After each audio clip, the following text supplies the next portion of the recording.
going to discuss about case study on Gauss Divergence Theorem. In this Gauss Divergence Theorem is also known as Gauss Theorem. It relates the surface integral over a closed surface in a volume integral over the region. Okay, so in this line integral convert to closed surface, that is volume. So here the double integral S f vector dot n cap into ds equal to triple integral, that is volume del dot f vector into dv. Okay, so here it is based upon the volume. Okay, so here f vector is a vector field and n cap is a outward unit normal. Del dot f vector is, what is del dot f vector? Del dot f vector is divergence. Divergence is defined as the vector field coming out from a point and gas at a point. So in simple words, it's net flow working coming out from a point and gas at a point. So it is classified as three types: and positive divergence, negative divergence, and zero divergence. So the another name of zero divergence is solenoid. Solenoid. So what is solenoid? Solenoid means del dot f vector is Equal to 0. So for example, there is no source point and sink flow is, there is no sink flow over there. So if it is a solenoid, that is del dot f vector equal to 0. And also divergence is scalar. What is scalar quantity? Scalar quantity is something which has magnitude but not direction. Okay.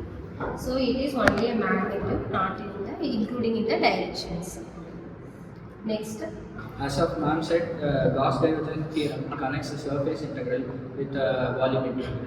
So the statement of this theorem is that it states that the total outward flux through a closed surface equal to a total divergence inside the volume. So it is this theorem was named after Friedrich Gauss, and who was a mathematician in his times. And the mathematical form for this theorem is that double integral f dot, that is f is the field vector as of ma'am said, and n vector dot ds vector. Ds vector is the surface and the small surface, and which is equal to the triple integral of del dot f vector into dv. dv is the small volume of the surface, and this theorem is used to convert complex surface integrals into easier volume integrals. So the divergence here measures about the spreading out of a vector. Like if in a surface the vector field is going to spread out, it can calculate the amount of your divergence. Like we use divergence to measure the spreading out of a vector field. Like if the spreading out is positive, that is the del dot f is positive. The divergence here, the positive means that the divergence is the source. And the negative means the sink, and the zero is that no net flow in that the surface. So for this, an easy example is imagine a balloon filled with air. So the total air passing through the balloon equals the balloon filled with air. So it's an example for divergence. Next, Jaydev, say the applications of Gauss divergence. So engineering applications for the Gauss Divergence Theorem can be classified into many fields. I'll be particularly saying about the electromagnetics.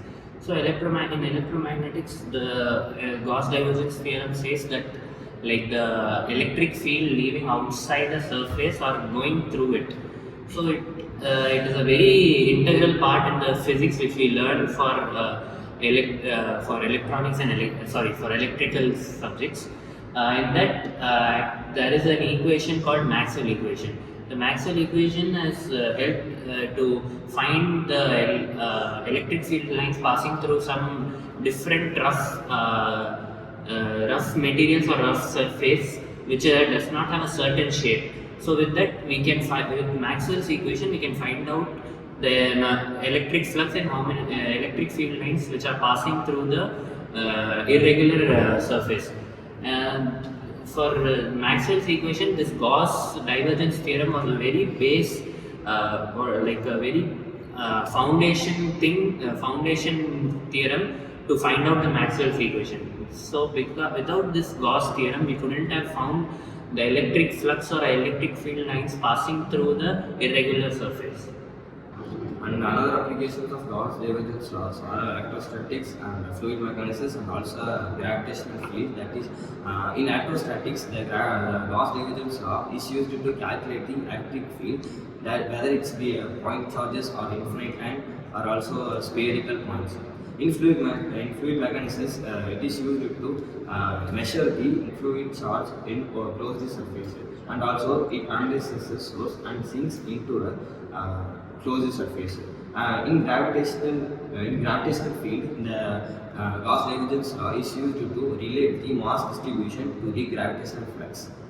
To conclude, so this case study shows that how important the Gauss divergence is about. So like all of you said, the applications of this we use in both engineering, physics, and also we use in weather forecasting to find the weather.